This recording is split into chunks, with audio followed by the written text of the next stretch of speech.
오송 참사 유가족 협의회 등은 4일 오전 도청 브리핑룸에서 김영환 충북지사 불기소 처분 항고 기자회견을 개최했습니다. 최은경 오송 참사 유가족 협의회 공동대표는 충북도 공무원 7명이 업무상 과실치사죄 등으로 재판을 받을 정도로 지하차도 통제 실패가 있었다고 확인했음에도 최고 책임자인 광역단체장은 기소조차 되지 않았다며 유전무죄, 무전유죄란 말이 떠오른다고 소회를 밝혔습니다. 하천제방 붕괴와 관련된 책임자들은 기소가 되었고 궁평 2 지하차도와 지방도 관할 최고 책임자인 충북도 지사는 불기소가 되었다니 이게 어찌된 일입니까?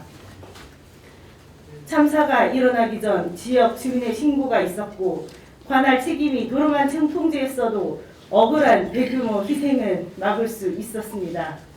그 책임을 물어 충북도 관련 공무원들이 재판을 받고 있는데 최고 책임자는 무죄라니 우리는 결코 용납할 수가 없습니다. 유전 무죄, 무전 유죄라는 말을 많이 들었습니다. 이상구 오송참사 시민진상조사위원회 변호사는 불기소 결정서는 자동 차단 시설 설치를 위한 예산 신청 등이 있었다는 사실을 크게 보았지만 이번 참사를 단순히 시설물의 설계 시공이나 차단 시설의 관점에서만 보아서는 안 된다며 참사의 원인을 체계적으로 검토해 기소를 판단했어야 했고 그래서 전체 재난관리 체계가 작동하지 않은 데 대한 단체장의 책임에 대한 판단을 다시 받아보기 위해 대전고검에 항고하게 됐다고 전했습니다. 에 대한 근본적인 판단이 이루어지지 않았습니다. 과연 형식적인 행동 매뉴얼만 있다고 하면 모든 것이 면책되는 것이냐? 과연 안전보건, 안전관리 책임에 대해서 어떻게 해석을 해야 되는지에 대해서 아직까지 판례들은 존재하지는 않습니다.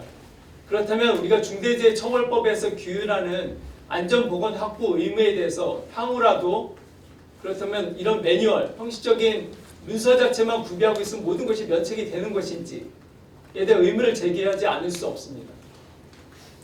이런 문서가 작성되었을 때 실제로 이행을 할 수도 있는 거고 그게 얼만큼 제대로 구현이 되는지에 대한 평가 자체가 이루어질 수도 있는 것이고 실질적으로 구현이 될 수 있는지 비상 상황에서 이런 것들이 적용이 될 수 있는지 여부에 대한 구체적인 판단 자체가 불기소 유죄에는 구체적으로 기재되어 있지 않습니다.